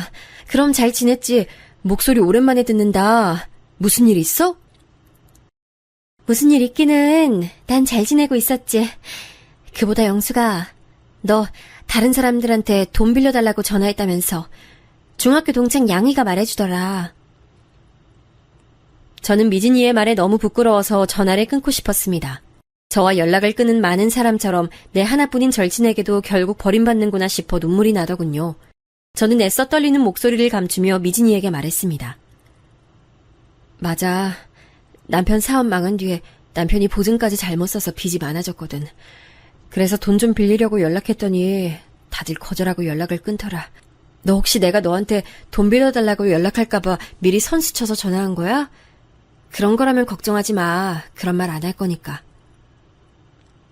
그게 무슨 소리야, 이지지배야. 그리고 왜 그런 말 안 한다는 건데? 오히려 나한텐 그런 말 해야 하는 거 아니야? 뭐? 그게 무슨 말이야? 진짜 섭섭하다, 영수가. 네가 나한테 전화하기만 기다렸어. 제가 미진이의 말에 어리둥절해하며 되묻자 미진이는 어렸을 때의 그 자신만만한 목소리로 제게 말했습니다. 영수가, 나 사실 다 알고 있었어. 그 1,000만 원 네가 나한테 준 거란 거. 저는 단 한 번도 미진이에게 그 일에 대해서 내색한 적이 없었어요. 그런데 미진이가 모든 사실을 알고 있다는 말에 깜짝 놀랐습니다. 미진아, 그걸 어떻게 알았어? 내가 왜 몰라. 그때 네 얼굴 보자마자 딱 알았어. 정말 고마웠어, 영수가. 그 돈이 나한테 얼마나 큰 도움이 되는지 몰라. 정말 그때 네 도움 없었으면 난 지금쯤 어떻게 됐을지 상상도 안 가. 영수가, 그때 내가 했던 말 기억나? 내가 은혜 꼭 갚을 거라고 했던 거. 내가 좀 늦었지? 이제 내가 너한테 진 빚 갚을게. 미진이는 제게 빠른 시일 내에 만나자고 했습니다. 그리고 핸드폰 문자로 장소를 보냈죠. 저는 이게 맞나 싶었지만 제 코가 석자인지라 눈 딱 감고 미진이를 만나러 갔습니다. 미진이가 만나자고 한 은행 앞에서 쭈뼛거리며 서 있으니 약속 시간에 딱 맞춰 미진이가 나오더군요. 저를 본 미진이는 제 손을 잡고는 오랜만에 본다며 웃으며 인사하고 저와 함께 은행으로 들어갔습니다. 은행에는 사람들이 참 많았는데 들어가자마자 은행 직원이 나와 너무나 당연하다는 듯이 미진이와 저를 VIP실로 데려가는 겁니다. 제가 놀라 당황하는 사이 미진이는 자연스럽게 은행 직원에게 무언가 이야기하더군요. 그리고 제게 빚이 어느 정도 남았냐고 물어보길래 솔직하게 남은 빚에 대해서 전부 말했습니다. 그러자 미진이는 그 자리에서 제게 남아있던 빚에 맘먹는 돈을 이체해줬습니다. 미진아, 이렇게나 큰 돈을 지금 나한테 주는 거야? 너 괜찮아? 당연히 괜찮지? 나 그동안 돈 많이 벌었어. 그리고 이 정도는 네가 나한테 줬던 돈 생각하면 한참 모자라지. 걱정 말고 받아. 하지만 아무리 생각해도 내가 준 돈은 이런 큰 돈에 비할 바가 못 되는데. 정말 고마워, 미진아. 고마워하긴 일러, 지지배야. 나 너한테 진 빚 다 갚으려면 아직 한참 남았는데? 따라와봐. 저는 갑자기 눈앞에 생긴 큰돈에 정신을 못 차리다가 간신히 미진이를 따라갔습니다. 미진이는 저를 어떤 멋들어진 건물의 커다란 상가 앞으로 데리고 갔죠. 이제 막 음식점 간판이 달리고 짐이 들어오는 상가 건물을 보며 의아해하니 미진이가 씩 웃으며 제게 말했습니다. 영수가, 앞으로 네가 직접 운영할 가게야. 나 그동안 돈 많이 벌었다고 했지? 내가 사실 프랜차이즈 음식점 운영 중이거든. 이번에 이 건물에 분점 내기로 해서 막 공사 들어간 참이야. 여기 공사 끝나면 가게랑 건물까지 다 넣어줄게. 미진이가 말한 프랜차이즈 음식점은 몇 번이나 공중파 방송에도 나온 유명한 음식점이라 아주 잘 알고 있었어요. 그런데 그런 유명 음식점의 주인이 미진이일 줄이야. 저는 꿈에도 몰랐어요. 저는 건물과 분점까지 통째로 넘긴다는 미진이의 말에 놀라서 얼른 거절했습니다. 뭐? 아니야, 미진아. 조금 전에 네가 내 빚 갚아줬잖아. 나 이렇게 큰 거 못 받아. 이게 크긴 뭐가 커. 내가 제일 힘들고 어려울 때 네가 날 도와준 거에 비하면 이 정도 아무것도 아니야. 그냥 받아줘, 영수가. 자잘한 문제는 내가 다 해결해놨으니까 걱정할 일 없어. 오늘부터 이 건물 주인은 너야. 저는 미진이가 주는 서류 봉투에 너무 놀라고 당황해서 아무 말도 못했습니다. 미진이가 내민 서류 봉투는 몇 년이고 빚에 허덕이느라 지칠 대로 지친 저에게 마치 하늘에서 내려온 금동아줄 같았어요. 저는 미진이에게 정말 고맙고 미안해 울먹이면서 연신 고맙다는 말을 전했습니다. 미진아, 내가 이 빚 나중에 꼭 갚을게. 고마워. 정말 고마워. 얘가 뭐라는 거야. 내가 진 빚을 갚은 건데 네가 또 빚을 갚겠다고 하면 어떡해. 그러지 말고 행복하게 잘 살아. 그게 나한테 더 기쁜 일이니까. 미진이의 말에 저는 너무 고마워 어쩔 줄 모르겠더군요. 결국 저는 미진이의 선물을 받기로 했습니다. 그날 전 바로 남편에게 모든 빚을 다 갚았다고 말했고 또 미진이가 제게 분점과 건물을 준 것도 말했죠. 남편도 제 말을 듣고 난 이후에 정말로 놀라워하면서 동시에 눈시울을 붉혔습니다. 저는 남편과 서로 부둥켜 안고 한참 울었습니다. 그날부터 우리 가족은 미진이가 내준 상가 건물에서 살기 시작했습니다. 아래층에서는 가게를 운영하면서 차곡차곡 돈을 모으기 시작했고요. 분점이었지만 미진이네 음식점은 사람들한테 인기가 많아 매일매일 많은 사람이 찾아와 문정성시를 이뤘어요. 사실 굵직한 큰 빚 말고도 자잘한 빚이 좀 있었는데 덕분에 가게에서 번 돈으로 그 빚들도 다 갚을 수 있었어요. 남편도 음식점에서 같이 일하면서 우울증에서 벗어나게 됐고요. 다시금 밝아진 남편은 가게에서 번 돈을 조금씩 모아 같은 상가 건물에서 작은 사업을 시작했습니다. 시기가 안 좋았을 뿐 남편은 원래 사업 체질이라 금방 돈이 다시 늘기 시작하더라고요. 덕분에 우리 아들들도 무사히 대학교에 보낼 수 있었습니다. 미진이와는 그날 이후로도 계속 쭉 연락하며 지내고 있습니다. 이번에 미진이네 딸이 결혼하게 됐다고 해서 축의금도 두둑이 내고 왔고요. 미진이는 새로 연애를 시작했다고 들었습니다. 이야기를 들어보니 미진이와 사정이 비슷한 남자분이라고 하는데 그동안 아이 키우랴 일하랴 바빴던 미진이의 얼굴에서 오랜만에 꽃이 피어나는 듯 하더라고요. 미진이에게도 분홍빛 사랑이 찾아온 것 같아 제가 다 기뻤어요. 이렇게 멋지고 심성 좋은 친구를 얻기란 쉬운 일이 아니란 것을 알기에 시간이 흐를수록 미진이와의 우정이 너무나 감사할 따름입니다. 이 인연을 맺어준 하늘에 감사하고 미진이에게 언제나 소중하고 힘이 되는 친구로 남고 싶습니다. 제 사연을 들어주신 분들께도 항상 좋은 인연, 좋은 일만 있길 바랄게요.